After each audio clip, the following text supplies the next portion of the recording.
Hello, today on my channel you will hear an amazing story about life. I hope you enjoy this story. This one struck me to the core. Honestly, I still can't forget it. Enjoy watching. Ginny and Selina were complete opposites. Probably why they were drawn to each other for years. Playing in the same sandbox continued with Selina's tantrum when it was revealed that they would be going to different groups in kindergarten. In this regard, after a short persuasion of the kindergarten staff and some of the parents, the girlfriends were assigned to the same group. There was no talk of different schools, and although Selina did not have enough knowledge and abilities, but the lessons with a tutor, father's connections, and Ginny's assurances to help her friend in her studies determined her in the gymnasium with advanced study of foreign languages. Selina immediately became the soul and the leader of the class and very soon acquired a lot of new friends and acquaintances, while Ginny modestly chewed the granite of science for herself and her friend. But Selina had to give credit. Despite all her popularity and universal adoration, and love friend was in first place.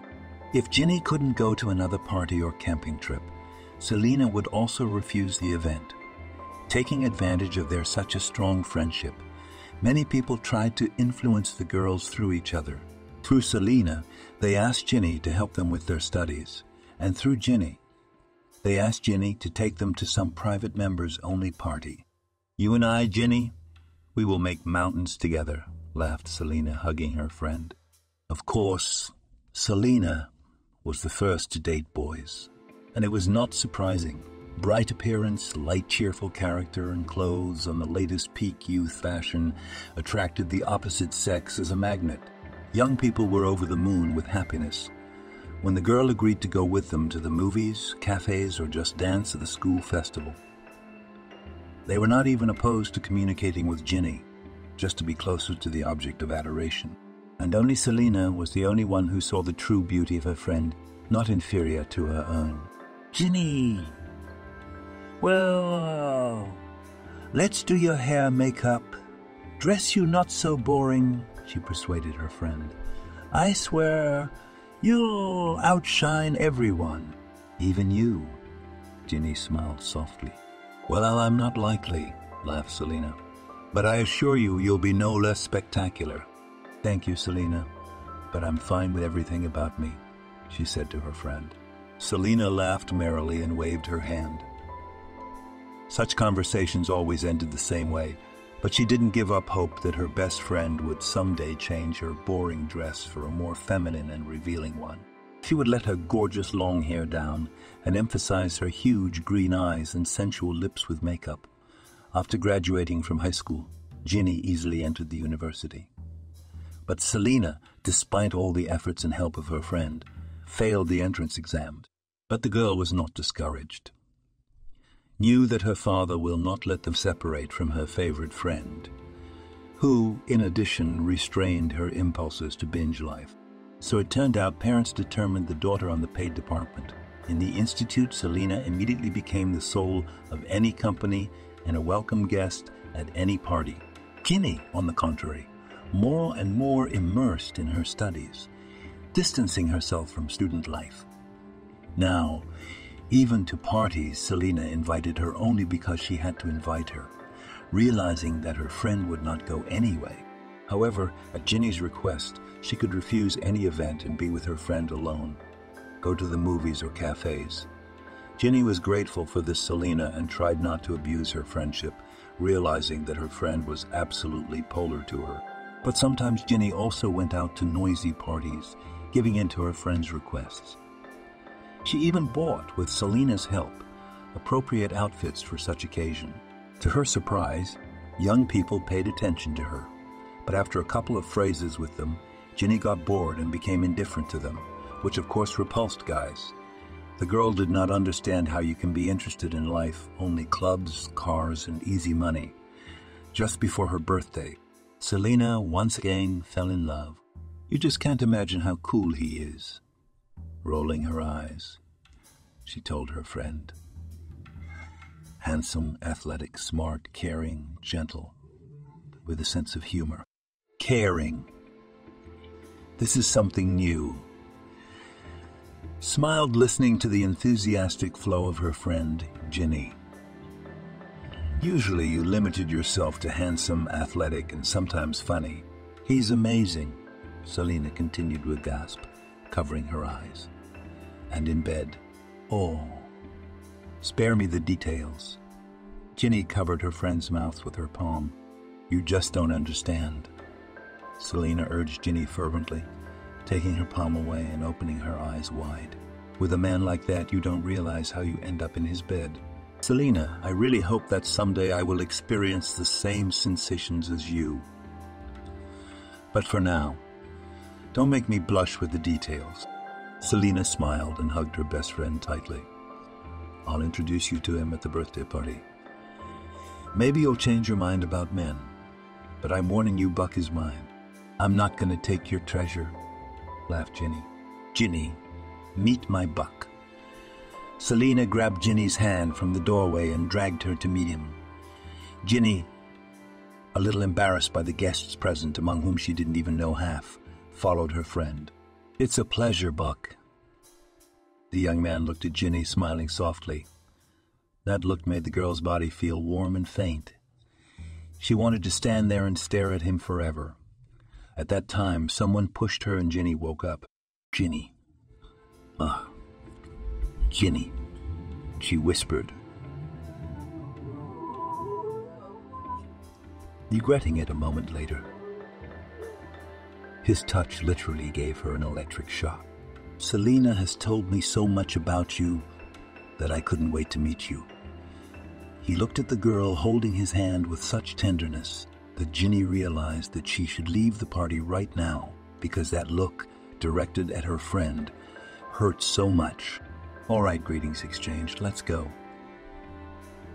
Selina picked up her friend with her other hand and led them to a large table in the center of the room, laden with various drinks and snacks.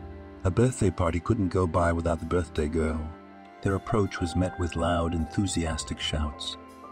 From all sides, hands were reaching out to Selina to hug her, kiss her, clink glasses, and just touch her. The girl liked to be the center of attention, and she did not hide it. Drink? Came a voice above her ear that Ginny would now recognize out of 1,000. Do you mind if we go straight to you? No, trying to appear nonchalant. Ginny took the glass held out to her and drank it in a gulp, feeling her throat burn. What is this? Champagne, Buck replied, perplexed, and took the glass from her hands, sniffed it, then shook the remaining drops onto his tongue. His movement made Ginny's cheeks flush and dizzy. Strange, ordinary champagne, without noticing her condition, said the amazed young man. Buck, you what? You gave Ginny alcohol. Selina, who had freed herself from the congratulators, jumped up to them.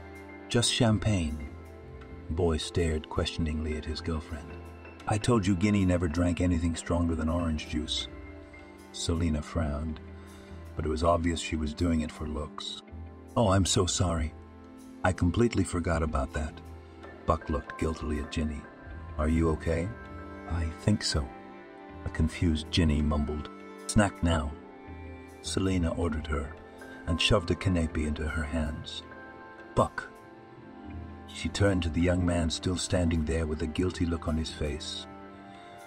Get some juice, or better yet, water. Buck headed for the table. Well, no sooner had you gotten here than I missed you. Selina looked at her friend worriedly. It's okay, Selina, really. Ginny tried to reassure her.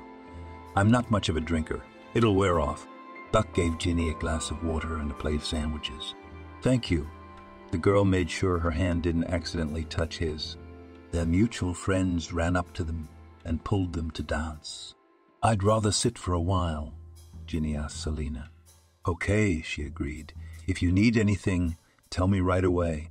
Selina and Buck left to dance, and Ginny found an empty seat by the wall and with water and sandwiches went to it. Why hadn't she called in sick? She would have congratulated Selina tomorrow. She was already considered a white sheep in the student circle, and then there's this embarrassment with alcohol. What would Buck think of her? Well, who cares? Her friend doesn't like to stay with the same guy for long. Maybe soon there'll be another guy to take Buck's place. And he won't even think about her, Jeannie. Your friend is... She's so weird. What do you mean? Selena squinted, slowing down their slowdowns. It's like she's from another world, or a century. So, unaccustomed, and very beautiful. I would say, airy. Buck looked tenderly at Selena. I'd agree about unfit. And beautiful, too. But from another world or century. Ginny is a very intelligent and pragmatic girl. It's just that no one has been willing to get to know her better until now. Although, maybe it's for the best. She'll wait for the one and only. There's a lot of hustlers out there who don't want anything but easy money. I'm not talking about you, Buck.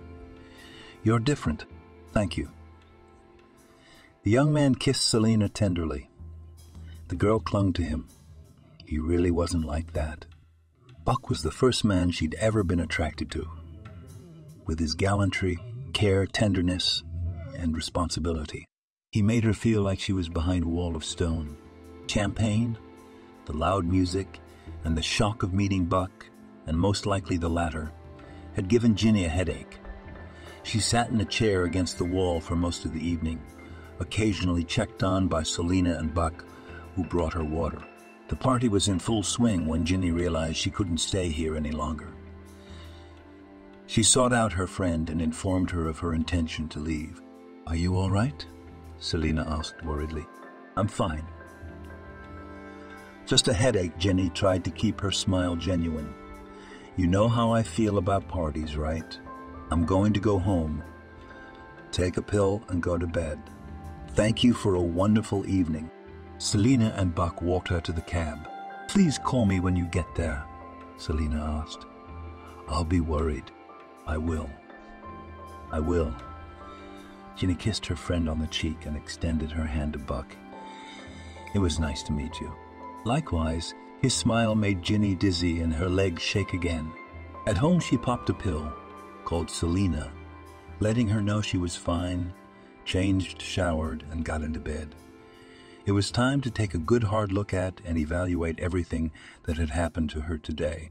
But as soon as she thought of Buck, all her pragmatic thinking shut down and she burst into tears, tucked into her pillow.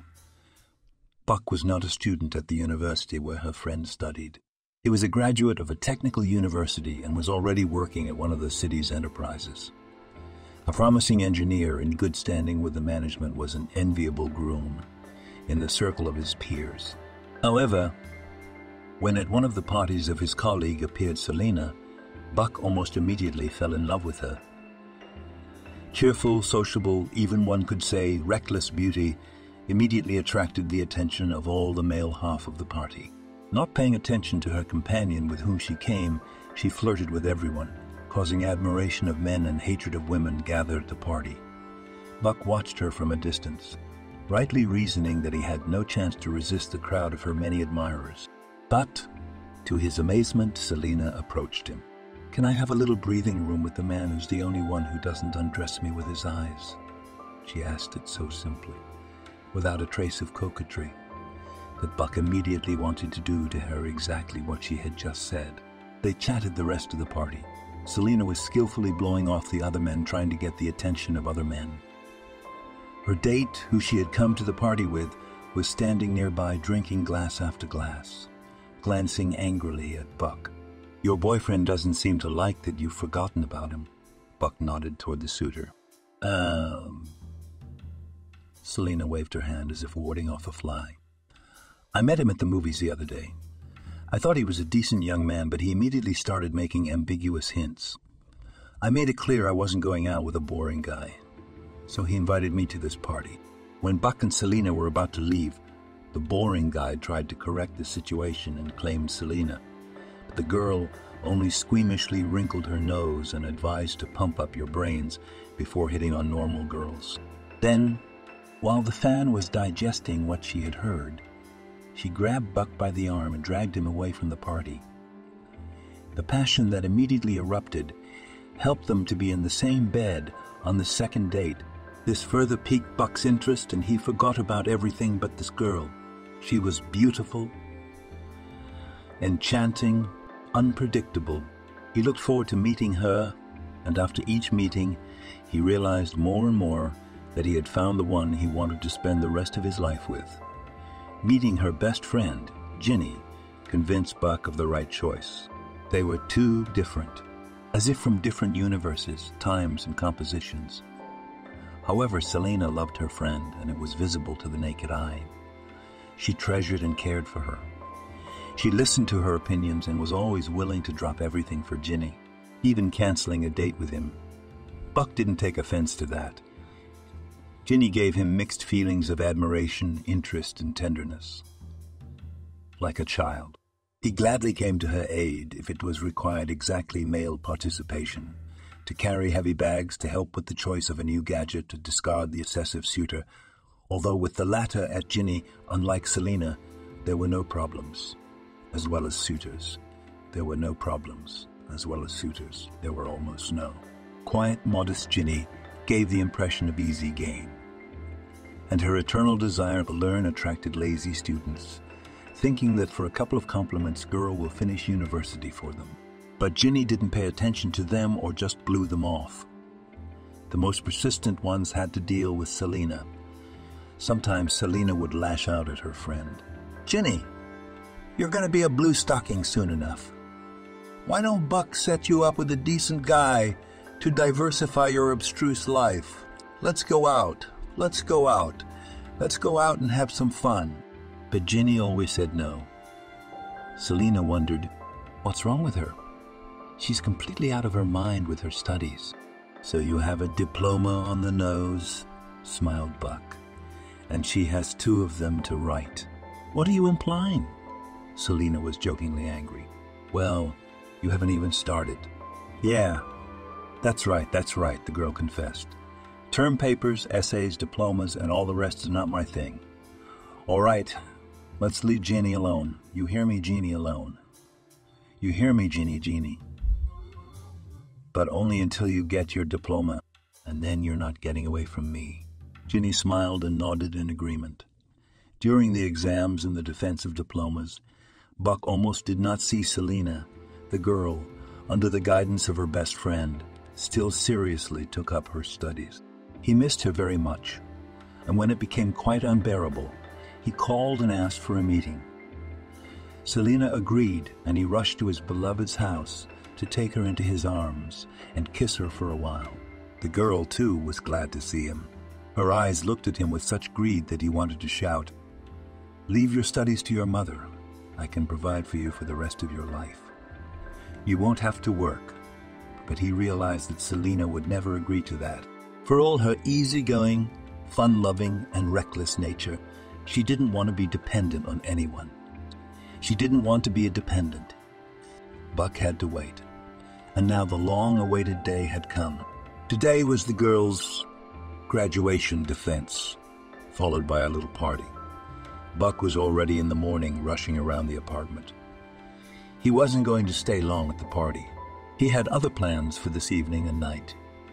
2 hours before the appointed time, he ran out of the house and headed for the nearest jewelry store. The decision had been made. He would ask Selena to be his wife. Ginny had just about gotten used to the idea that the man who had touched her heart was dating her friend. She was happy at the thought that he was, after all, with her own person. And every now and then, she could see him and nurture a small sliver of hope that one day he would get bored with her best friend and in love with her would be forced to seek Ginny's support. That day, the day of her graduation defense, she had asked Selena to help her choose an outfit for the first time. Surprised and excited, her friend rushed to help, forgetting about herself. After trying on a lot of outfits, Selena gave Ginny one of her dresses with the words, "This is the most modest of my holiday outfits, but for you I'm sure it's just right." The dress was indeed gorgeous. It emphasized Ginny's figure and set off her eyes. The shiny open shoes emphasized her, as it turned out, infinitely long legs. Selina insisted that Ginny's hair was loose and curled into careless locks, supported by a single dainty barrette with emerald stones. "You look like a nymph, like a queen," said Selina admiringly to her friend. To her surprise, Ginny realized that it wasn't just her friend who was attracting attention, but herself as well. The young men were genuinely courting her and saw her as a girl, not just an object that could be useful to them. Every now and then, she would catch a slightly surprised, smiling look from Buck, and that was enough to make her happy. Surprised at her looseness, she accepted compliments from the young men, flirted with them, and even agreed to dance a few times. However, from persistent offers to escort her, flatly refused. In the middle of the party, suddenly the music turned off. The young people murmured unhappily, demanding a continuation. "May I have your attention, please?" Buck's voice came from the stage. "I apologize for interrupting your party, but I ask you to take it with understanding. I'm very excited now as I want to do this for the first time in my life, and I ask for your support." The hum died down and there was an intrigued silence in the hall, broken by whispers. "Selina," Buck continued, "please come to me." The surprised girl stepped up onto the restaurant's mini-stage. Anticipating that she would not like Buck's words, Ginny sat down on the nearest chair and took the champagne glass in her hand. Meanwhile, Buck pulled a small box from his pocket and got down on one knee in front of Selina.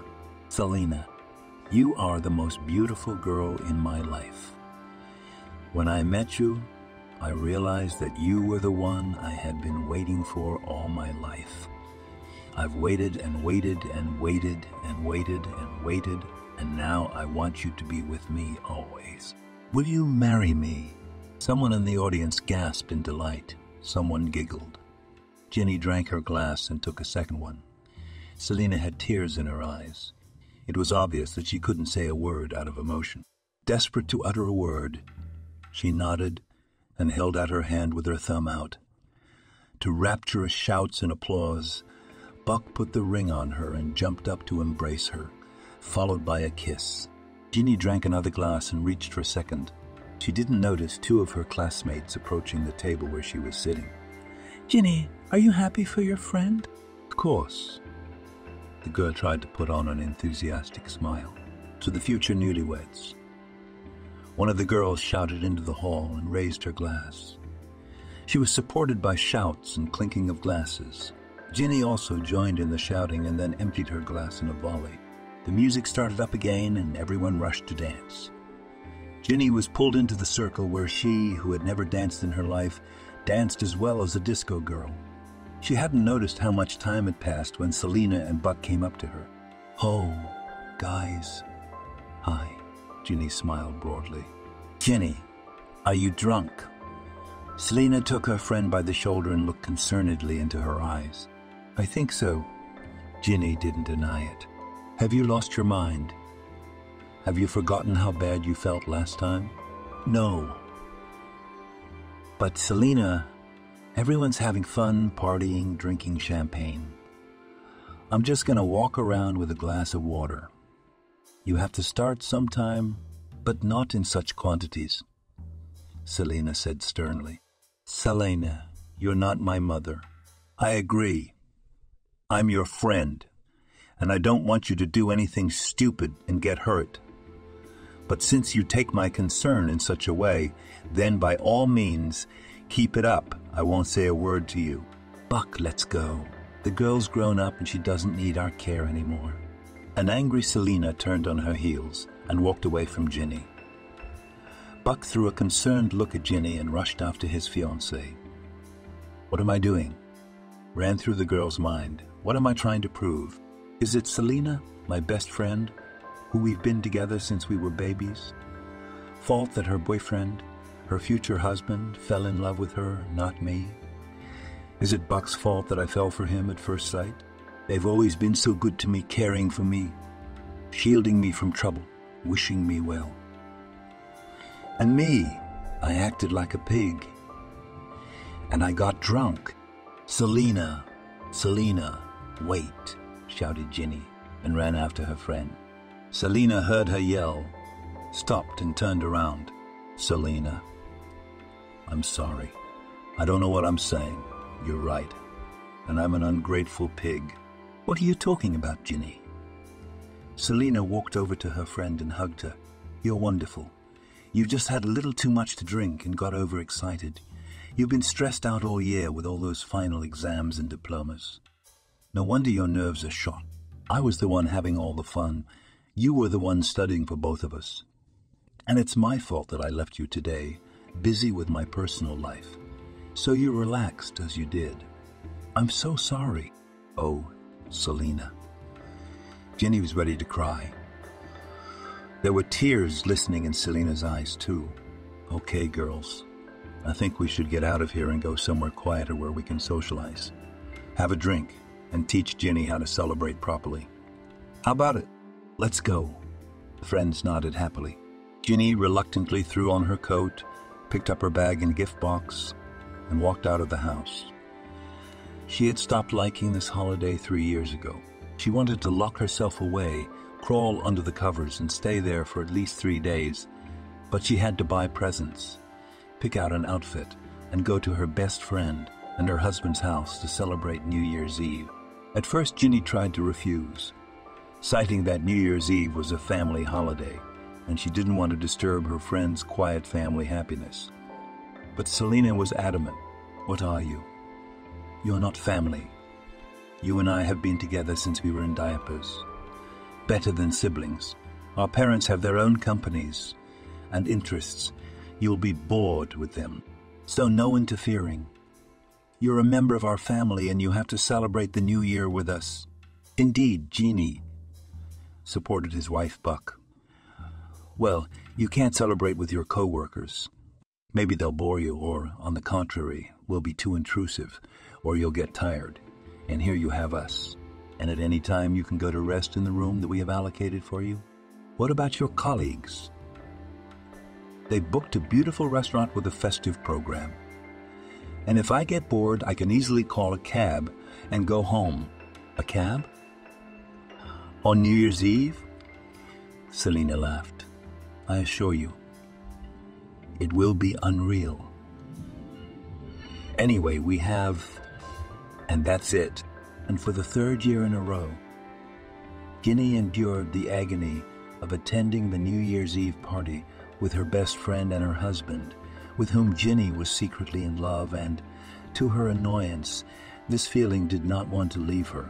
Immediately after the institute, Ginny got a job in an international travel agency, where a year later she became the head of the department. And it was not surprising. Her red diploma was confirmed by her excellent knowledge of languages and cultures of different countries. Colleagues, initially skeptical of her educational credentials, over time began to respect her, and her superiors appreciated. Selina got a job in the firm where Buck worked, translator, but from what she told me, she did little translating. She mostly flirted with male colleagues and seduced her husband. Buck, on the other hand, loved his wife and indulged her in everything. Citing her busy schedule, Ginny tried to see her friends as little as possible. It was too painful to see the man she loved feeling the same way she did, but for another woman. But it hurt even more to see Buck genuinely consider her a friend. But no matter how hard Ginny tried to avoid seeing her friends, 3 times a year, she had to be in their company. On New Year's Eve and on the couple's birthdays. Hi. Happy New Year, Selina chirped, taking the box of presents from Ginny's hands. Buck was helping her take off her coat. Come on in. You look beautiful. Thank you. You look great too. So, we've exchanged compliments. Now come on. I'll introduce you to the guests. Selina dragged her friend into the large living room, where several people were already there. You didn't tell me you were having guests, Ginny whispered anxiously to her friend. We decided that we had already spent enough time together, and, in order not to bore each other, we decided to diversify our society with other people. And you must be tired of spending the holiday with just me and Buck, Selina whispered back and smiled broadly at the 2 men they were approaching at the same time. Ginny, let me introduce you to my and Buck's co-workers, John and Jacob. Men, please love and welcome my best friend, Ginny. A pleasure. Each of the men gallantly kissed Ginny's hand. Selina then introduced her friend to the married couple, Steve and Julianne. They vacationed in Italy together, she whispered to Ginny, and her work friend, Diane. Finished with the greetings, Selina looked at Buck. He understood her look and spoke loudly. Well, now that we're all here, why don't we go to the table? The attendees responded in agreement and reached for the lavishly set table standing here in the living room. Ginny's seat was between John and Jacob. Behind Jacob sat Selina, followed by Buck, Julianne, Steve, and Diane. Ginny thought for a moment that Diana was not happy with this seating arrangement, but she immediately put it out of her mind and concentrated on her behavior. John was an excellent conversationalist and an attentive gentleman. He tried to pay attention to both Ginny and Diana. Buck was discussing something with the couple, but Selina and Jacob. Ginny didn't notice it right away, but she thought her friend was leaning too close to him. Jacob's gaze didn't match that of her friend and co-worker either. It was as if he were caressing and undressing Selina with that gaze, and she was responding promisingly with her eyes. Ginny shook her head. No way, her friend is not like that. Yes, she is a windy, reckless flirt, but she loves her husband and is faithful to him. After a moment, Ginny thought she was imagining it and joined in the conversation with John and Diana. She looked angry and desperate. What's wrong with you tonight? Ginny said to herself. You've been seeing things all night. She looked down at her glass. No, it wasn't empty. She had only sipped a small amount the entire time she had been at the table. Her musings were interrupted by Buck's loud voice. All right, ladies and gentlemen. In a couple of minutes the chimes will strike. Please ask the men here to fill our ladies' glasses. The table became animated. We heard the popping of champagne and the clinking of glasses.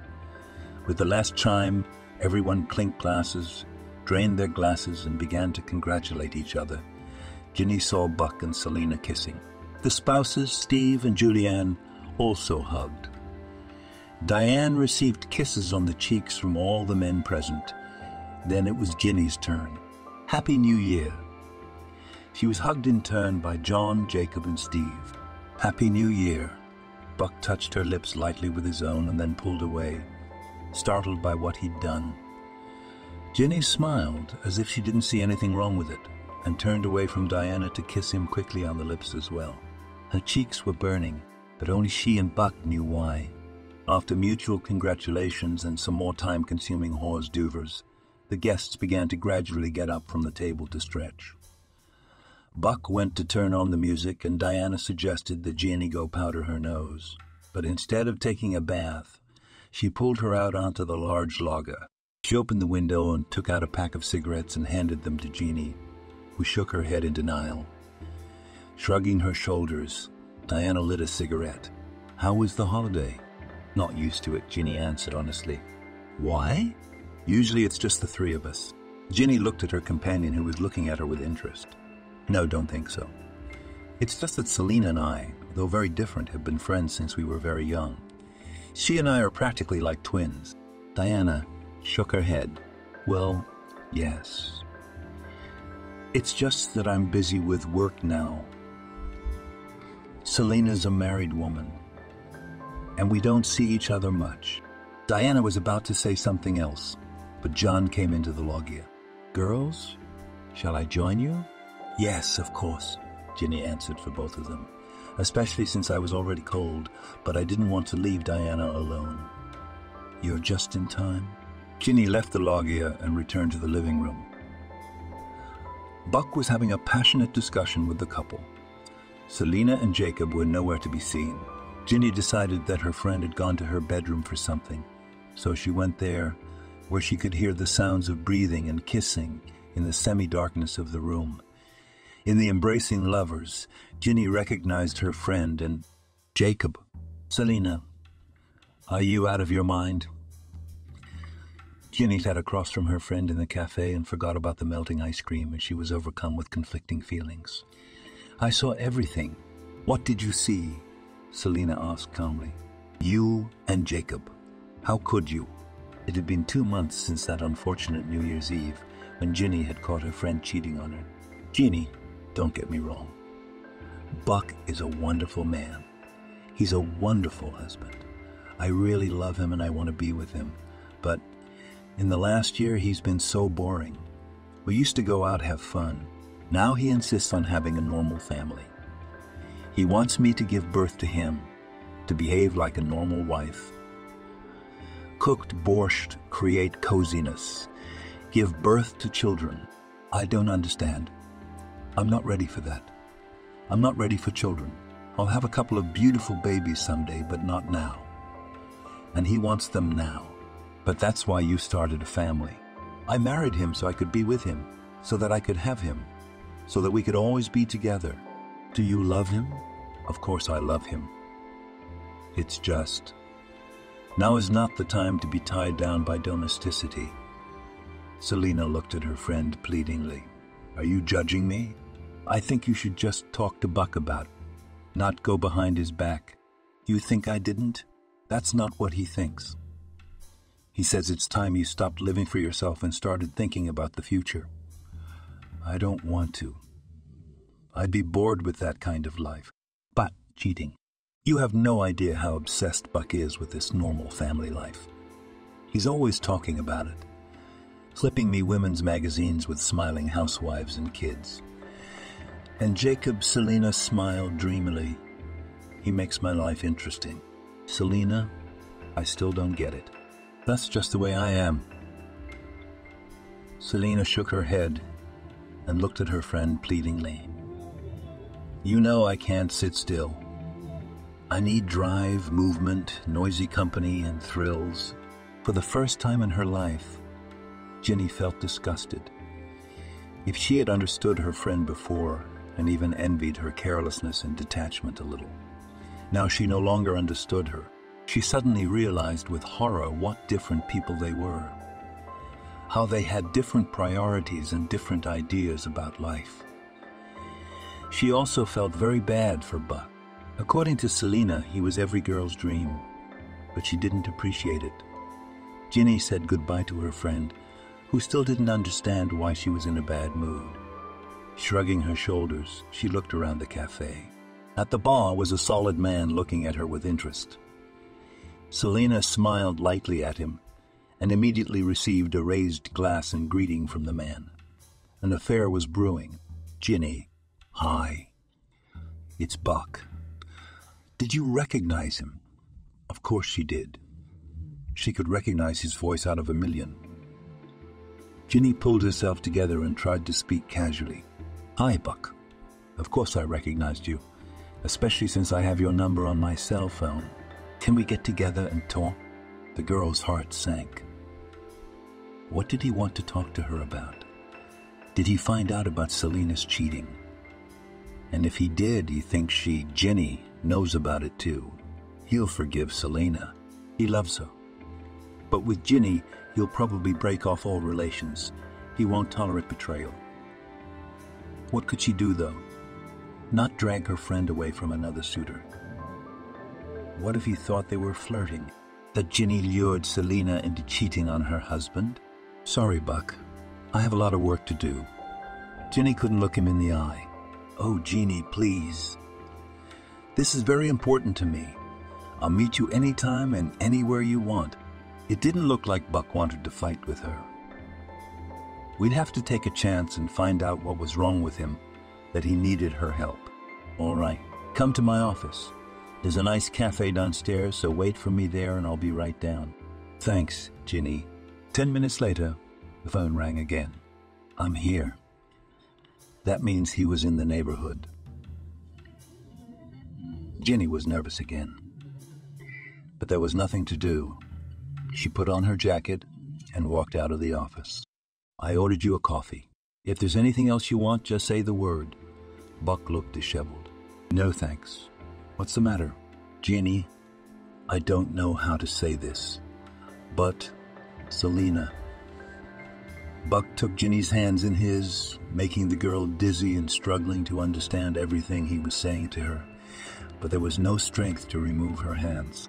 You know, when I met her, she was so bright, so funny, so mesmerizing. She had this irrepressible energy that was like a magnet. I fell in love with her. But now I thought she'd get over all this and we'd have a quiet family life and have babies. But she, you see, Ginny, Selena, hasn't changed. She still wants to party till the wee hours of the morning, have fun and be loud. And I've grown out of all that, and I don't know how to convince her that it's time to stop. I mean, we're not getting any younger. Buck, it's too early to talk about getting old, Ginny said softly. Selena's always been like this, and she's not going to change anytime soon. That's why I wanted to meet you. You two are close friends. She should listen to you. Buck, you're wrong. We're close friends, but we've always respected each other's privacy and stayed out of each other's hobbies.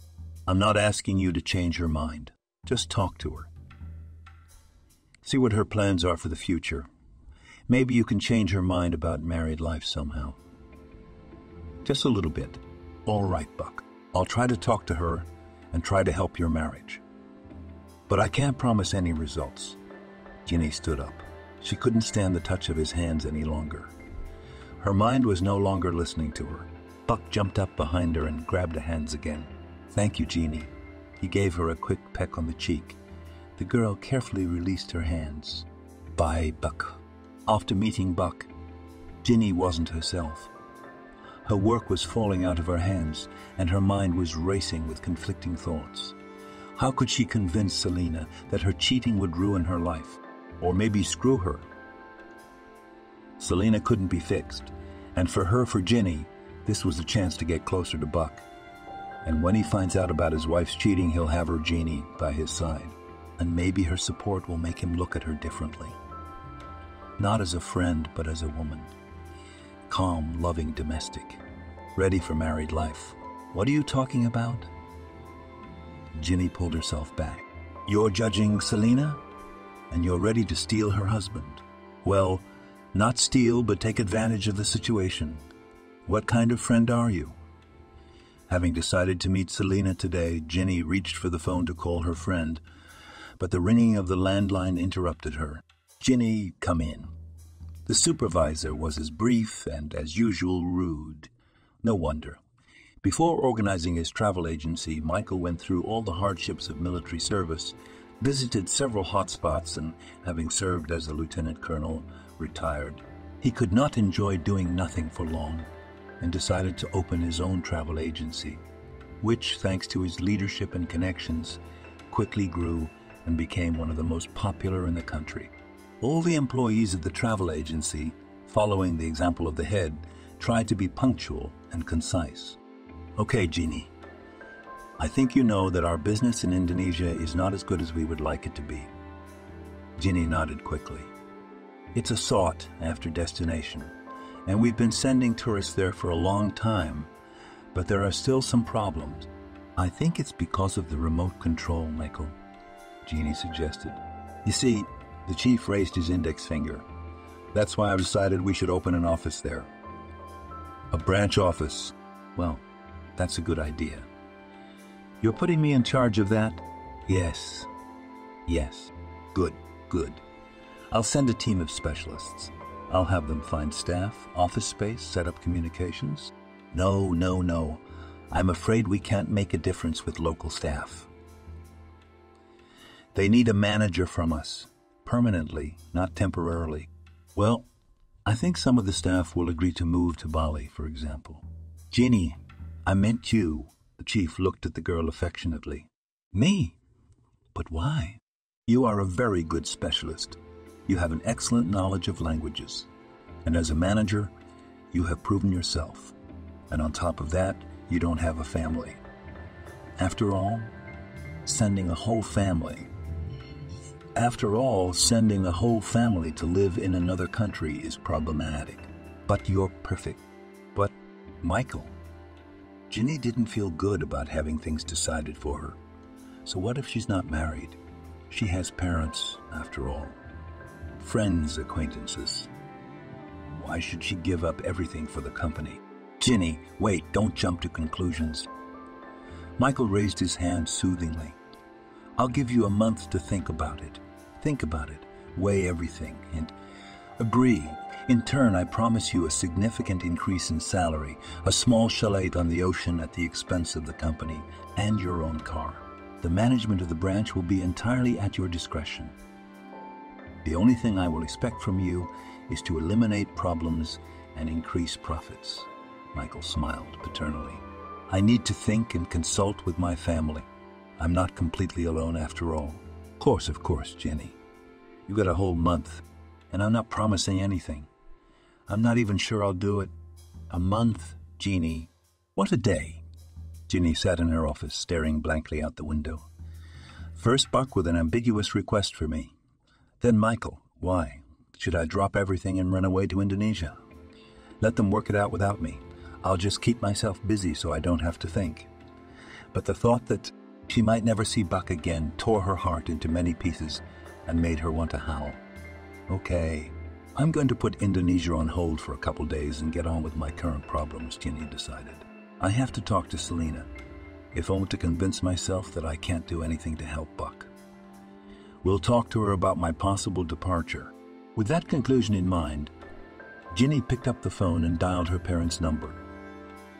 She needed to calm down and hear an independent and appropriate opinion. Having left work early, Michael, hoping for her consent, seemed ready to fulfill her every wish. In a couple of hours, Ginny was already at her parents' house. Well, why, daughter? Father sipped his legitimate after dinner glass and looked good-naturedly at his daughter. I think it's not a bad rise in career. And it's not even about the material benefits. You have complete freedom of action. And that's worth a lot. You will be your own boss and you will only report directly to the management. And even then, as I understand it, if you worsen the indicators, and I'm sure you'll only improve them. Dad, but it's so far away. And for a long time, we don't see each other much anyway. And we'll be visiting you on vacation. And we'll be able to video chat. I assure you, we'll see each other a lot more often than if we lived in the same city. Ginny sighed. Maybe her father was right. But what about Selena and Buck? The girl stayed the night at her parents' house. Before she went to bed, Ginny's mom came into the room. Ginny, I know there's something else eating at you. She stroked her daughter's head. Why don't you share it? I'm sure it's one of the obstacles to you leaving. Perhaps I can help to clear your doubts. The girl looked at her mother and, taking a deep breath, began her story. When Ginny entered the cafe, Selena was already there. A man stood up from the table where her friend was sitting and hurried to the bar. Are they coming over? She asked, winking at Ginny. Ah, Selena waved her hand. That's Frank, my new acquaintance. Ginny felt uneasy. You mean a new lover? What about Jacob? What about Buck? Jenny, you're becoming a prude. Get yourself a man and don't faint at the sight of my boyfriends. I'm not fainting. In fact, I'm not surprised that you have several lovers. But don't you think it's unfair to Buck? How do you get into bed with him after them? Jeannie, he who knows less sleeps better. Or, what are you trying to say?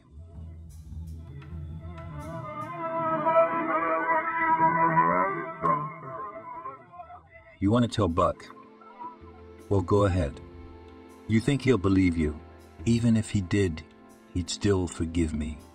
He loves me. I wasn't going to tell your husband anything. It's just that he happens to be my friend, and I'm ashamed to look him in the eye. Why are you ashamed? You're not his wife. Just because I'm covering for you, I'm betraying him. Oh, you're so tender. Jenny, forget it. This is my problem. Let's change the subject. What did you want to talk to me about?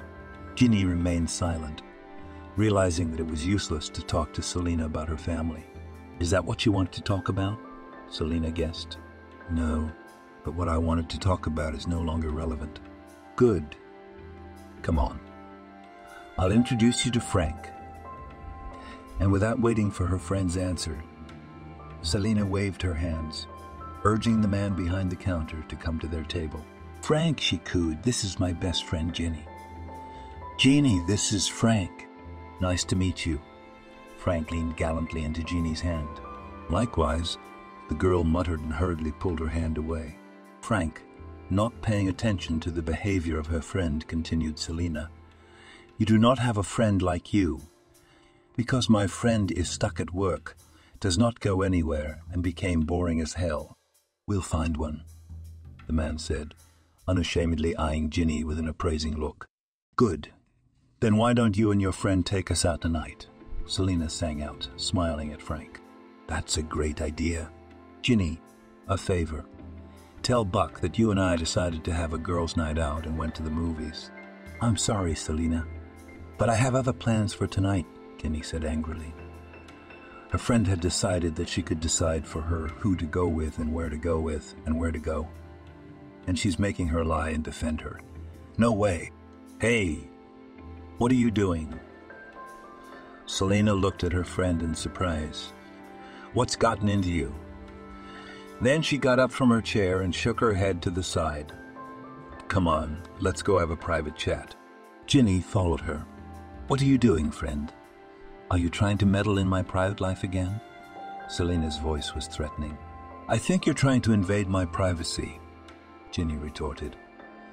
"I didn't ask you to introduce me to an elderly womanizer and decide for me where to go tonight. You're not going to be of any use to anyone like that anytime soon."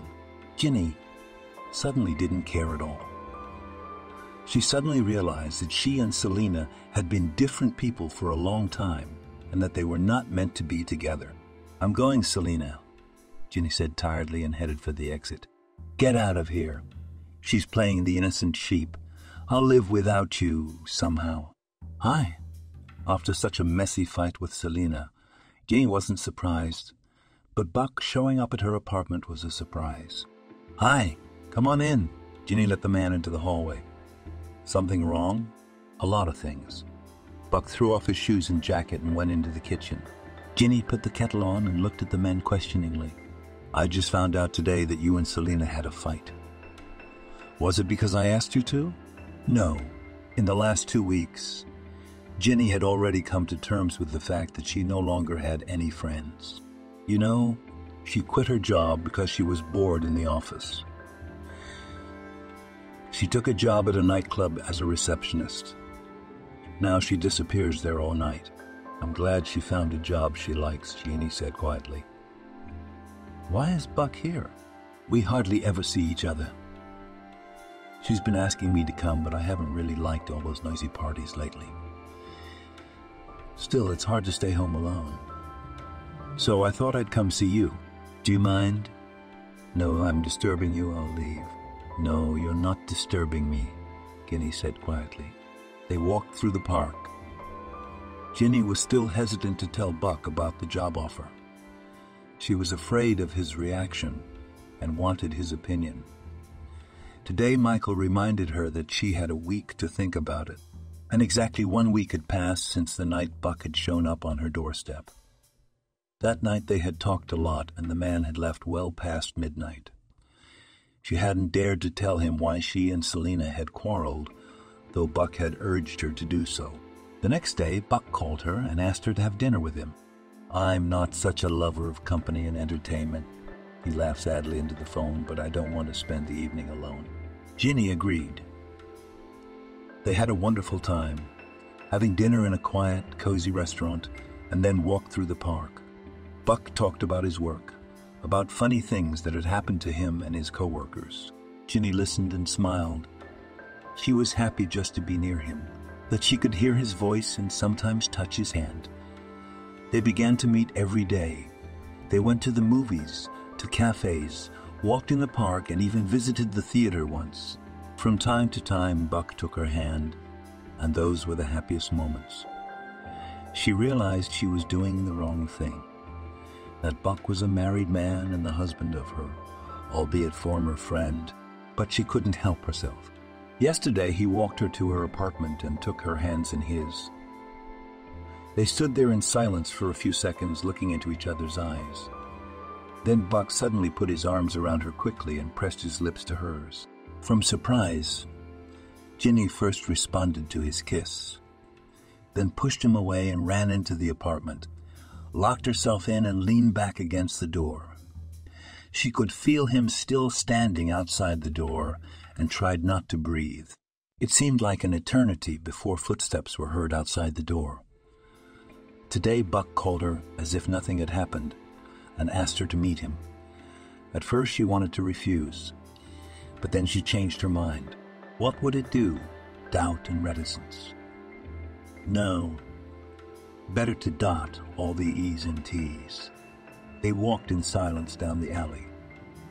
Each of them was thinking how to start a conversation. They started together. Ginny didn't get a chance to say anything. I know she's cheating on me. His words hit her like a thunderclap. How? The girl whispered. So I was right. You knew everything. Buck's voice was not a drop of anger and irritation. Don't think I'm not angry. You were best friends, and even when you quarreled, you kept quiet. I see. How long have you known? Almost as soon as it happened the first time. Of course she didn't tell me anything. But Selena couldn't hide her behavior, flirting without embarrassing me. At first I couldn't believe such a blatant betrayal, but her frequent walks with you convinced me I was right.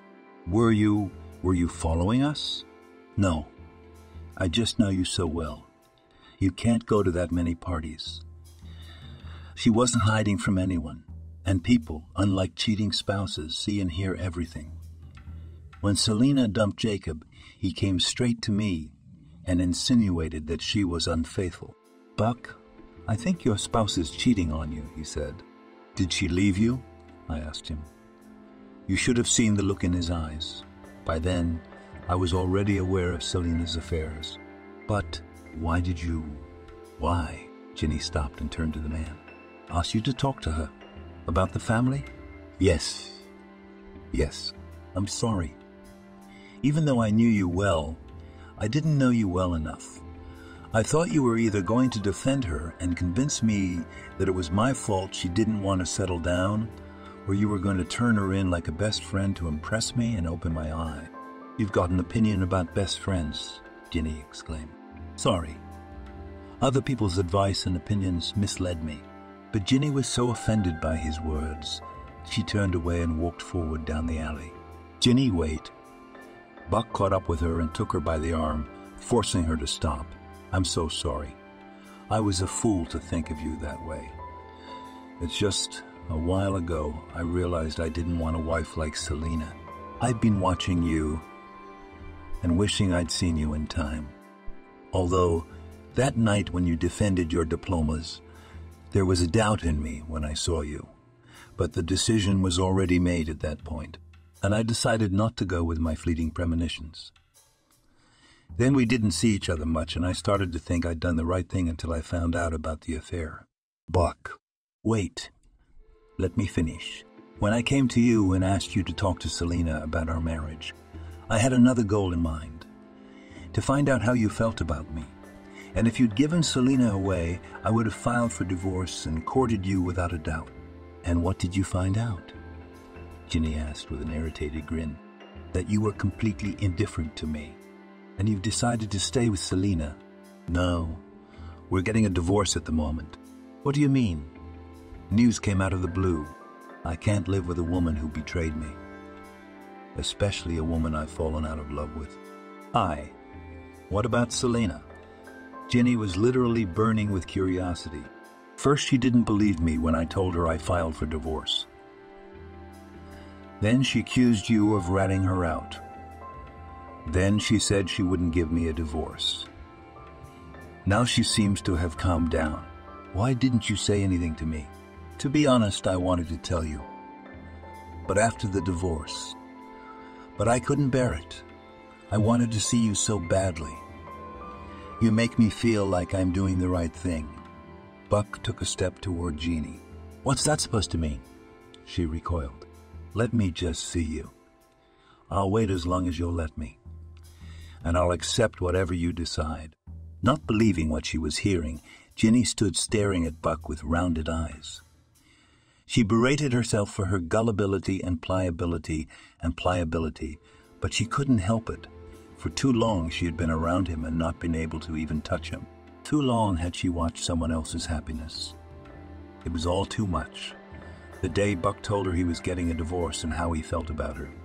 She just ran away. She couldn't believe this was happening to her. That the man she'd secretly loved for so many years was reciprocating. She felt like she was dreaming.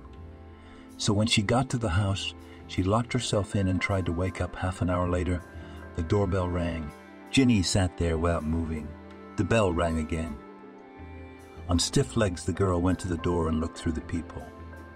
Buck. Why had he come? Why was he torturing her? But her hands were already unlocking the locks. As soon as the door opened, Ginny found herself in the man's arms. His passionate, demanding kisses robbed her of the strength to resist or think at all. They woke up when it was deep night outside the window. Ginny rushed to the bathroom, where she stood under the shower for a long time, trying to come to her senses and decide what to do next. "Ginny, is everything all right in there?" Buck's excited voice sounded outside the door. "Open up, please. I'm worried." Ginny wrapped herself in towels and opened the door, carefully avoiding looking the man in the eye. But he embraced her and led her into the room, where a small table had already been set up, with a bottle of champagne at the head of it. At the surprised look of the girl, he explained, "Delivery from restaurants is available 24 hours a day." Then, seating Ginny on the couch, he poured them each a glass. "To you." He raised his glass. Ginny nodded and drank it down. "Ginny, I'm sorry." "For what?" "If I had known you had never been with anyone before me, I would have been more careful." "Good thing you didn't." Ginny grinned and held out her glass to him.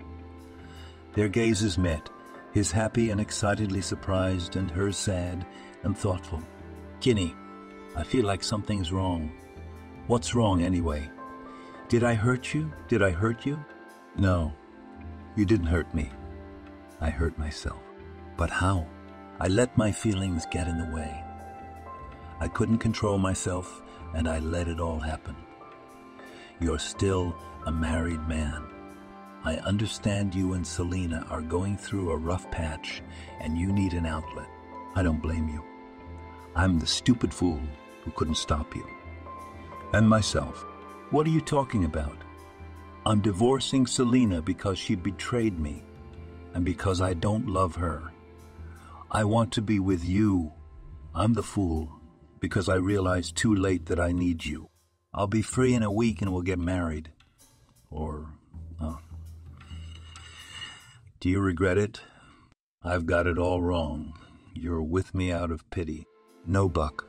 I've loved you for a long time, but..." "Then there's no buts about it." He's got her in his arms. "We're gonna get married and be together.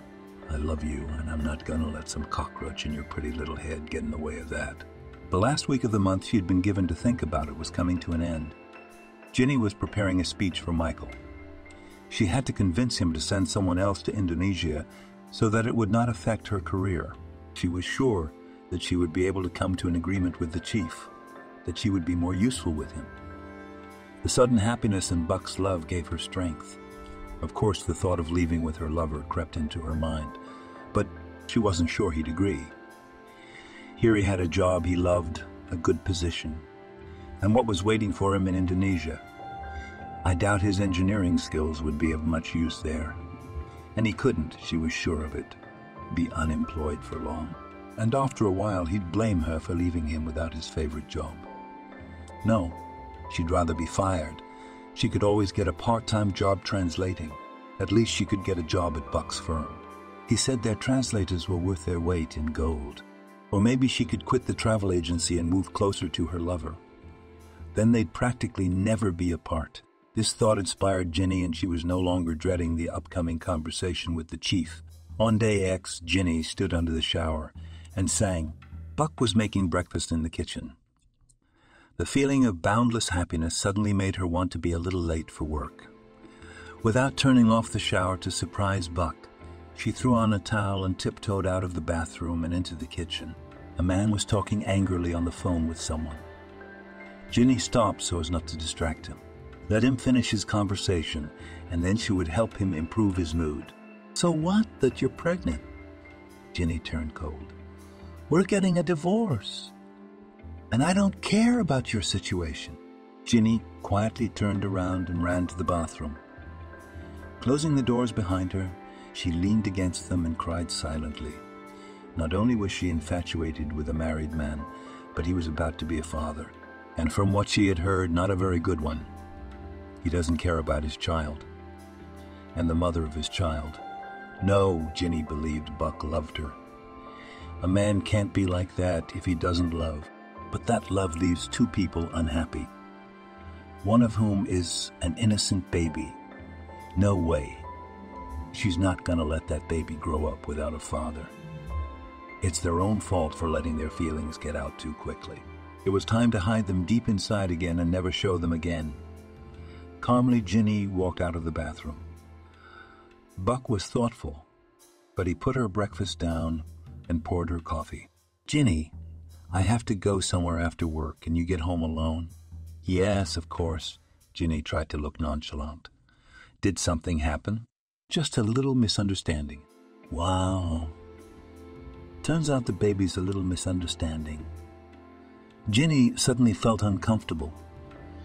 Trying to hide her squeamishness at such words, she stood up from the table. "I'll drive myself to work too, okay?" "All right." She gave Buck a quick kiss and ran out into the hallway. "Hurry! Hurry! He's gonna find out about this. Michael. May I?" "Come on in, Jeannie." The chief smiled. "Are you here to tell me your decision?" "Yes, I'm taking off today." Jeannie stretched out in the wicker chair. A warm, soothing breeze was blowing in from the ocean, as if whispering, "You did the right thing." It had been a little over a year since her escape. In that time, she had almost calmed down, and the memories of Buck were no longer so painful in her heart. She was sure she had done the right thing. Too quickly, she had given in to her feelings without letting Buck's family be dealt with. She didn't regret what had happened. She had been happy, albeit briefly, but those memories would warm her for the rest of her life. She had learned what it was to love and be loved. Too hasty. Well, what's done is done. She knew she had done the right thing by moving away from her love and giving Buck the opportunity to be a good father. The birth of a child was to reunite the family of her former friend Selena and the man she loved. Perhaps after becoming a mother, Selena would settle down and become the good and loving wife that Buck had dreamed of. Michael was not deceived. She was given a rent-free home of her own choosing. A small but cozy chalet overlooking the ocean, and a small but cozy chalet overlooking the ocean, and a small car for trips around the island. Months of hard work left no room for unhappy thoughts. Ginny hardly slept at all while working on the opening of the branch. She got to know the representatives of their travel agency personally, accompanying them in their work and observing them. She traveled to all the hotels with which they had contracts, talked to tourists, during which she found out that some of the representatives of the travel agency were unscrupulous in their duties and overcharged them, contrary to the terms and conditions. She found suitable premises and rented them. I thoroughly reviewed the personnel files and personally talked to each of them. A month later, the staff of the branch was renewed, trained, and began to fulfill their duties. At first, there were some shortcomings here and there that had not been noticed before. Ginny fixed them, corrected them, and moved on. After 8 months, the branch brought in the expected profit for the first time. The system was working like a well-oiled machine, bringing her satisfaction and pride, and her boss's increasing profits. She could exhale, but not relax. Ginny knew that if she let her guard down, her subordinates would feel it, and she would have to start all over again. Still, she felt better. That's when her memories came back to her. And if during the day she was so absorbed in her work that she thought of nothing but her work, At night, her memory brought her back to the days when she had been so happy. In order not to return to the state of despair in which she had been when she came to the island, Ginny made a vow to herself that she would think of Buck only 1 hour before going to bed, and only of the good things between them.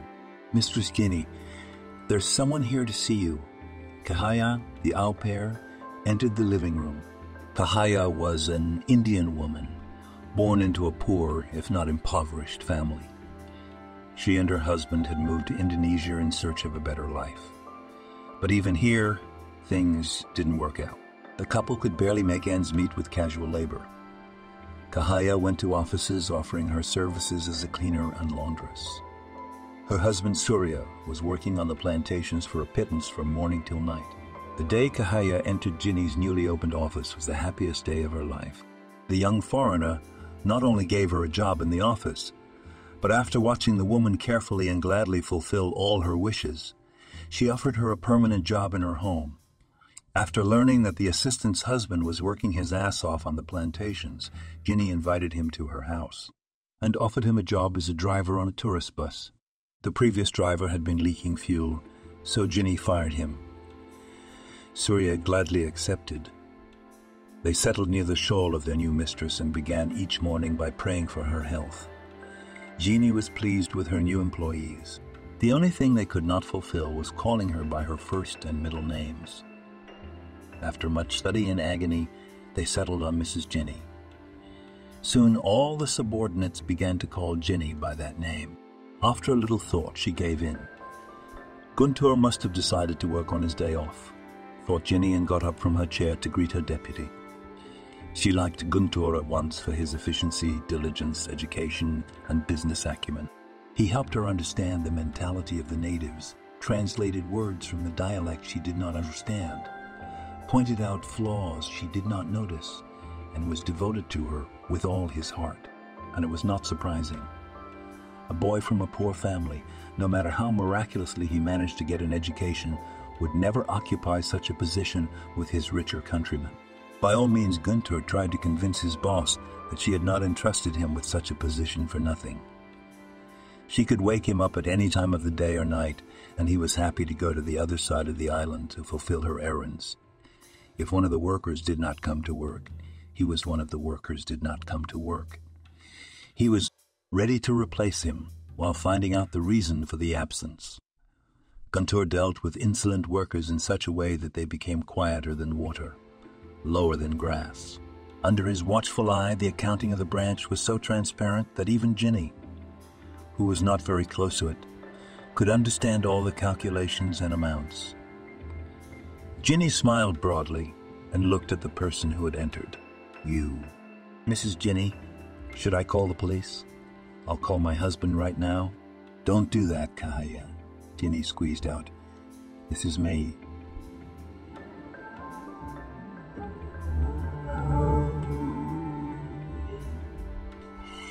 Just that he came uninvited. "Get us some coffee." Kahaya, glancing warily at the guest, left.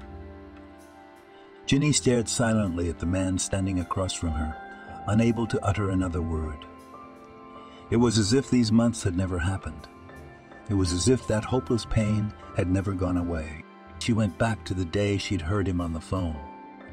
Her heart was torn apart with despair again. "Well, hello, Jeannie." Buck broke the long silence. "Hello, Buck. We'd better part ways." He reread the note again and again and could not understand a word of it. Break up with whom? Why? Why would it be better?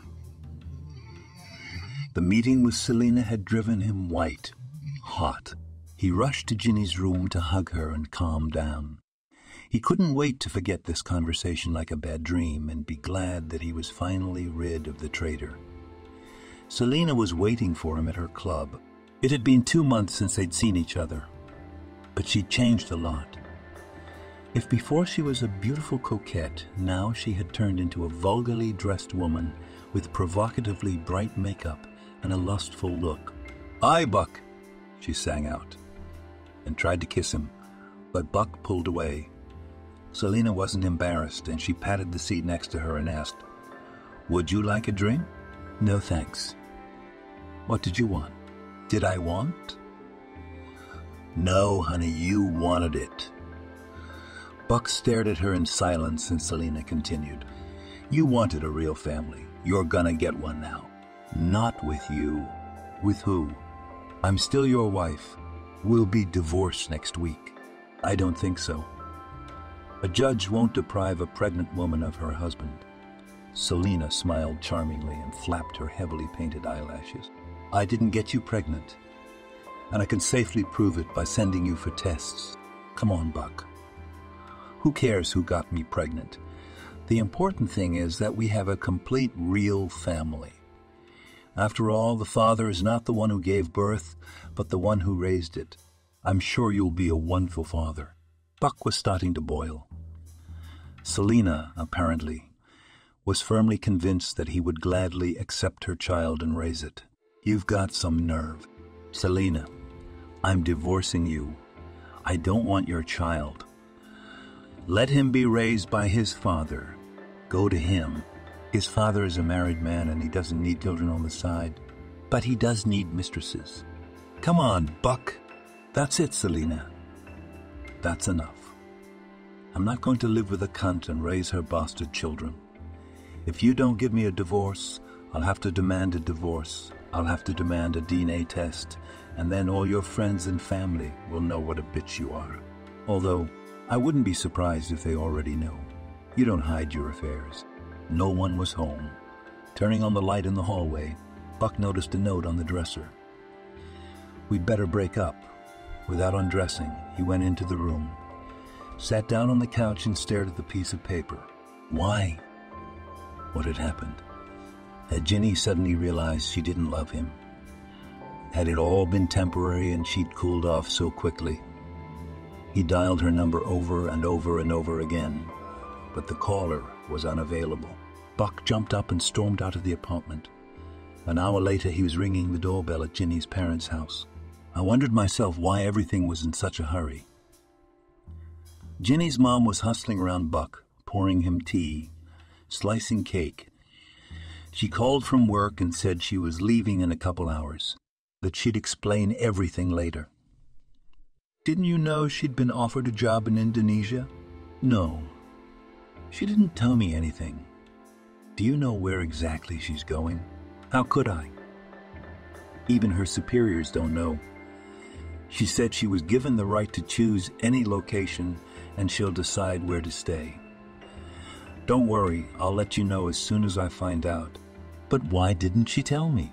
The woman just shrugged her shoulders. The next day, Buck was in the office where Jeannie worked. Alas, young man, we haven't heard from her yet. Milo waved his hands. You'll come back in a month. We'll know her exact location then. What month? Buck paced around his office and didn't know what to do. He called Jeannie's mother. She still didn't know anything. Calm down, Buck. It's not going to do any good to go on rushing around like this. Just be patient. I'll call you as soon as I know something. The man hung up the phone and thought, what's the real reason he's floundering? If she didn't want to be with him, why bother her? He jumped up again and ran around the office. But why run off like that without saying a word, without talking, without explaining himself? He would have understood. No, he wouldn't have understood. He wouldn't have left her until she came back to him. Maybe that's why she left without saying anything. Was she afraid of his reaction? Buck had calmed down by evening. First he would deal with Selena, then he would look for Ginny. To Buck's amazement and indignation, Selena said in court that she was expecting a child and didn't want to leave it fatherless. When Buck demanded a DNA test, she said it would be dangerous for the baby and she would not allow it. The court sided with Selena and postponed the divorce hearing until the birth of the child. In the evening of the same day, Selena arrived at Buck's home, saying that she had quit her job and would be preparing for the upcoming birth, and now he was obliged to support her. Barely restraining himself from dragging her out the door by the scruff of her neck, Buck gritted his teeth. All right, live. I'll provide you with food and necessary medicines if the doctor prescribes them, but you won't get a dime of money from me. You'll be out of here like a cork." Selina stretched her lips in a smile. She knew how to make a man fall in love and pay, but the smile began to slip from her face when she saw Buck packing. "Where are you going?" "I'm staying with friends. You didn't think I want to share an apartment with you, did you? You're just afraid you can't stand me," Selina shrieked. Buck just shook his head and walked out the door. Selina decided she could do just fine without Buck. After all, she's a beautiful woman with an instant attraction for men. "Hello, Kitty. How about we get together tonight?" "Sorry, I'm busy. Cookie, your baby misses you. I hear you're pregnant." "I'm sorry, but I have no desire to date women who are pregnant." "What's wrong with that?" Short beeps. "We want to see our daddy."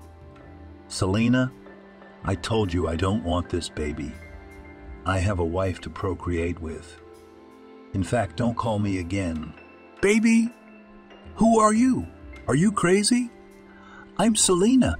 I met you last weekend at the club." "Oh, is she the one who's pregnant and about to hang someone else's baby on her husband? Sorry, babe." "It's nothing personal, but I prefer younger girls. And you're like this. Drunken mistake. Bye." Selina hung up the phone and stared at it, dumbfounded. What does all this mean? Is she asleep? She had just been sent away by all her lovers. How could this even happen? She picked up the phone again to make the call. "Oh, Selina. Hi. We're having such a party. Come on over." "Oh, thank God. At least she's still welcome somewhere."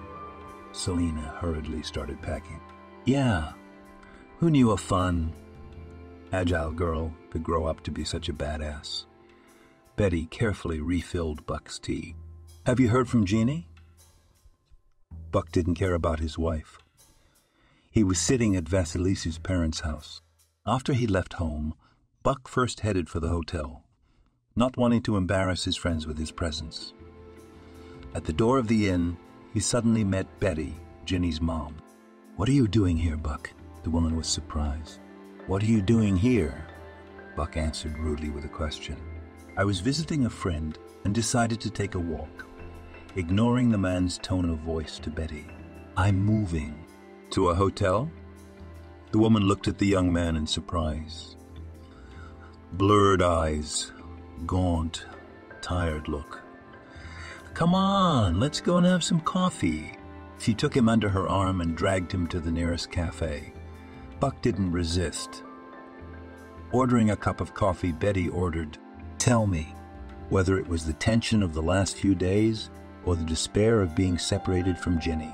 But Buck laid it all out, about his broken family life, about Selina's cheating, about his love for Ginny, about his too long thinking, which led to his beloved's escape and pregnancy by another wife who wouldn't give him a divorce. Betty listened to him almost without interrupting, only occasionally asking clarifying questions about his confusing story. "Buck, forget the hotel. Go to Jeannie's, her apartment's empty anyway." Buck refused at first, but then decided it would be better.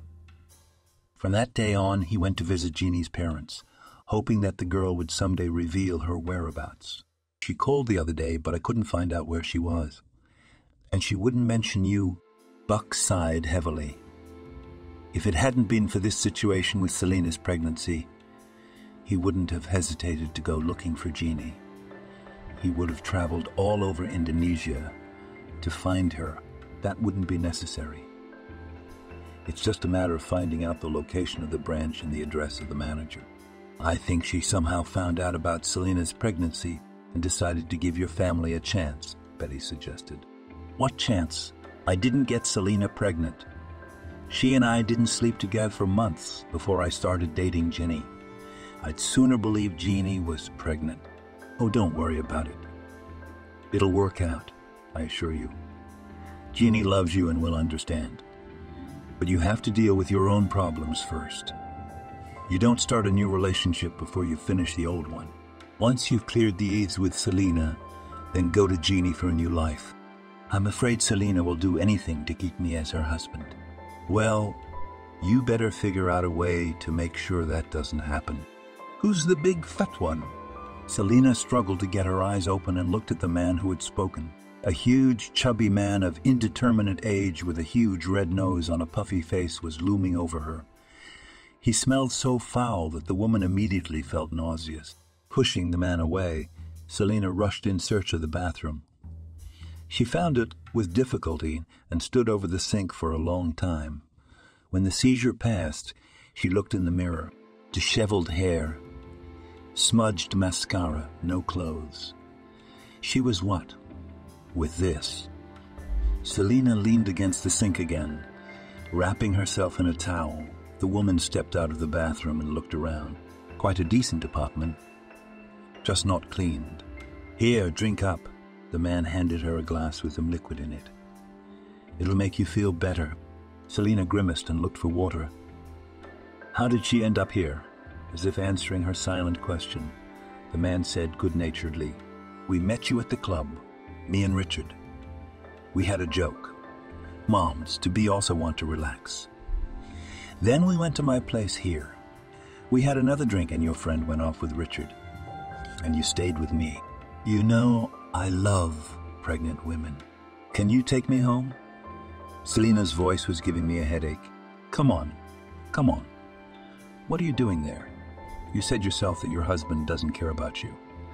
The fat man smiled good-naturedly. Stay. I'll take care of you. I can see how bad you feel. I like pregnant women. Baby doll.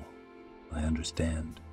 But I don't want someone else's baby, and I don't want you to have one with the way you live when you're pregnant. Edward hurriedly dressed. Selina sat in the chair in his apartment with her legs tucked up. It had been a month since they'd met. At first she'd wanted to forget about this vulgar, unkempt man like a bad dream. But he was surprisingly caring and sweet. He courted her, gave flowers and gifts, fulfilled all her whims, and took her to restaurants and clubs. For lack of better candidates, Selina resigned herself to it. I'll give birth, she thought, and send to hell this fat guy. Buck did not even call her, though the bills for rent and groceries paid regularly. She had no time to register for pregnancy. She realized that as soon as the baby was born, Buck would demand an examination and the court would meet his demands. Selina knew the court wouldn't force Buck to raise a child that wasn't hers, which meant she'd face divorce and poverty, and a screaming baby to top it off. There was no hope for her parents. Her father, as soon as he found out about her daughter's promiscuous lifestyle and her pregnancy not from her husband, forbade her to come to them. Her mother couldn't help her, as she herself was completely dependent on her husband. But to Selina's surprise, the man who had always been easygoing and eager to please her refused. Solve the problems with the baby with your hubby, and no problem. We'll get married. But we're going to get an heir right away. Edward smiled broadly and waved his hand. Bye, Kizzle, bye. See you tonight. So, wait a minute. Selina jumped up from her chair and rushed to get ready. You're going to run after me some more. I'll have to. He wanted his baby. But no way. You're going to raise this one too. She packed her things and left Edward's apartment without pity. Let him be a little nervous. When she got home, she called her friend Candace, the same friend she'd met Edward with. Hey buddy, how about a little party?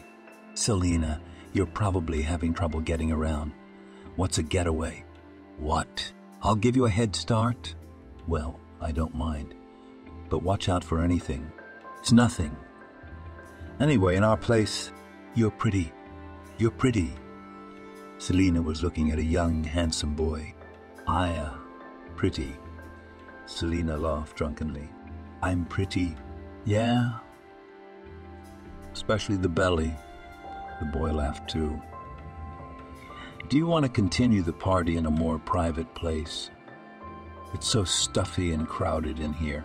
Selina, let's get out to here. Candace pulled Selina by the arm. Come on. There's a young man calling us to a private party. Let's go home. Candace's voice was excited, but Selina paid no attention. So, let's go to your party. She looked at the guy appealingly. Selina tried one last time to stop her friend Candace. Don't go. Selina woke up on a bench in the public garden. Her head was aching and dizzy. Her whole body ached and felt very wet. The woman looked around. Where was she? How had she gotten here? The face of a smiling guy came to mind. Then there were more faces. She remembered someone laughing loudly and pouring a disgusting liquid into her. It was painful, disgusting, and scary. Then it was gone. She looked around herself and almost screamed in horror. Underneath, a huge brown stain was blurring on her torn clothes. Selina searched with her hands for her purse. Luckily, both her purse and her cell phone were there. Edward, Vovochka, help. The next time Selina woke up, she was already in the hospital room. Her head ached again. Her mouth tasted of metal, and her lower abdomen felt completely empty. Finally, a familiar voice sounded somewhere nearby. She turned her head with difficulty and saw Edward. "Where am I?" she whispered with dry lips. "At the hospital. I searched the whole park before I found you. You were in a terrible state. You were beaten up, bleeding badly. What's up? Did you have a good time?" Selina turned away and cried. She spent 2 months in the hospital. After what happened, the baby didn't survive. The chance of getting pregnant again was slim. Edward visited her in the hospital faithfully and tried to cheer her up. After she was discharged, he took her back to his house. A couple months later, the court held a trial where Selina signed the divorce papers without a word. Now she stayed at home, and even Edward did the grocery shopping. Every night she waited anxiously for him to come home from work, afraid that instead of going home, he would go to a club where he would pick up a younger and more promising girl to have children with. This night Edward was late. Selina dialed his cell phone again and again, but it was unavailable. She began to shake, tears rolling from her eyes, and suicidal thoughts ran through her head. She didn't hear the key turn as she sobbed. A surprised and frightened Edward rushed over to her. "Selina, what's wrong? You're not here. Your phone's not answering. I thought what happened?" She could hardly speak from sobbing. "What's going to happen to me? The phone's dead. And here I am." Edward began frantically rifling through his pockets. Finally, he found what he was looking for. "I came for this." There was a ring in the palm of his large hand. Selina stared at the ring. "What are you doing?" "Are you, proposing to me?" "Yes." Edward smiled embarrassedly. "Why do we have to live like this? You're a free woman now." "But I probably won't be able to give birth to you, will I?" "Yes, you can. We'll cure you. The long, painful wait has come to an end. He's free. All he has to do is quit his job, buy the tickets, and what if she rejects you? What if she's been married a long time?" Buck's friend Austin tried to talk him out of it. "Why don't you take a vacation first? Go out, do some research, make some inquiries. What if she's already married to a native and raising a couple of mulatto babies?" According to her mom, Ginny didn't do anything like that. What if she was careful to hide it from her mom? Why? What's the point of hiding her grandchildren from her grandmother, even if they are from a man of color? Her mother is a wonderful woman who has no color prejudice. Still, I wouldn't be in such a hurry to get fired if I were you. It's no big deal. If Jeannie doesn't want to see me, or if she's already married, I'll go back and find another job. I'm not bad at it after all. Suit yourself. Buck stood in front of a small 2-story building, the first floor of which was a European-type cafe. The second floor was a branch of Jeannie's travel agency. Despite it being a day off, the cafe had few customers. He entered, ordered a cup of coffee, and addressed the bartender, hoping that he knew English. Buck did not speak any other languages. "Excuse me, but why so few guests?" "It's the rainy season." Luckily, the bartender knew English. "The rainy season is about to start. Tourists don't like it." Buck nodded his head and sipped his coffee. He didn't know how to get the conversation to the director of the travel agency above the cafe. But the director suddenly helped him. Are you by any chance an American? The bartender asked. Yes. How did you know? Buck was surprised. Oh, I'm a good judge of foreigners, especially when they start talking, smiled the bartender. And thanks to my new neighbor, the bartender pointed to the ceiling, I can recognize Americans right away. You seem to be so intelligent, scientists, but there is something primitive in you. It's barely perceptible, but it's there. Interesting. Buck shook his head. Then I am very lucky that your neighbor is American. I'm not very good with languages, and I'd like to see the country and the places I'm interested in, not the places that tourists see. You're in the right place. Mrs. Ginny is a customer-oriented person. She has something for everyone. Good, then I won't delay. Satisfied with his cunning, Buck climbed down from his high chair. I'm afraid you're not going to make it tonight. The bartender stopped him. Why not? It's Mrs. Ginny's day off. Her deputy is there in her place, but he doesn't handle such individual matters. It's okay. I'll try to make a deal. Buck was met by a friendly young man who spoke good Russian. What can I do for you? I need Ginny, Buck said kindly, but at the same time demanding. Mrs. Ginny is off today, but I assure you, you can trust me completely, the young man answered, without the slightest embarrassment. I'm a friend of Ginny's and I'd like to talk to her personally. The smile on the boy's face was replaced by disbelief. Then Buck pulled out his phone and showed him some pictures of Ginny with her parents, with him and Selena. Okay, I'll explain how to get to her house, the young man agreed slightly uncertainly. 10 minutes later, Buck was speeding down the highway to the ocean in a rental car. She was even more beautiful. The light tan and local clothes suited her well. Buck admired her as she recovered from his appearance. Hello, Ginny. He wanted to run to her, grab her in his arms and kiss her until she collapsed in his arms and answered him. Hello, Buck. Ginny was struggling with contradictory feelings. She wanted to throw herself at his neck and chase him away, but instead she asked, How did you find me? It was easier than waiting for the day I could see you. You waited a long time.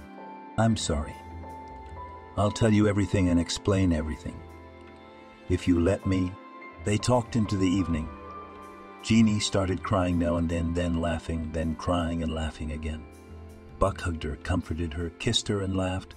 A worried Kahaya looked into the living room from time to time and didn't know what to do. Finally, unable to bear it, she ran after her husband and excitedly asked him to observe the guest. One look was enough for Surya to realize everything. He gently put his arm around her shoulders and drew her away from the drawing room door. My dear, it's as clear as a palm. It is our mistress's lover from whom she fled here, and he found her. I don't think you should go to work tomorrow morning and leave early today. Don't disturb the lovers. Tahaya didn't believe it, but when she returned to the living room to ask when dinner would be served, her mistress Jeannie was passionately kissing the man who had arrived. 5 years later, tell me, Buck, does yours squawk over the kids like mine does? Even I can only play with my own son under her supervision. But first I have to shower, shave, and use odorless antiseptic on my hands. Edward grunted unhappily and sipped a little beer from his glass. I even started drinking less because, you see, it's bad for the baby to smell your breath. What's to smell your breath? What's the smell? With a glass of beer, and the stronger stuff. I can't remember when I've had one.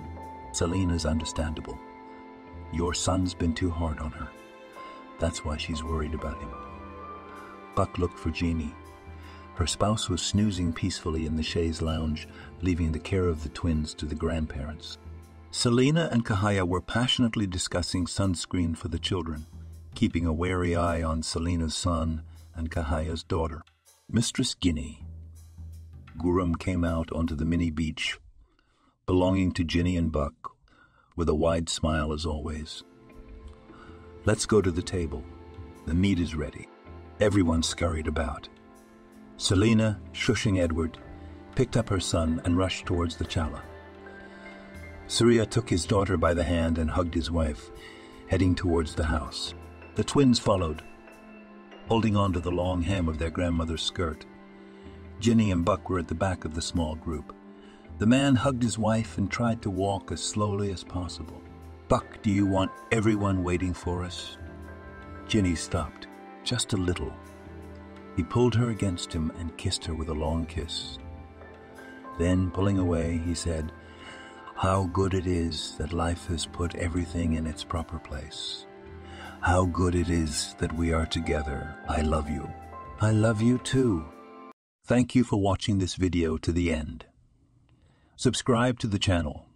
Like it, write comments if you like the story, and see you on the channel.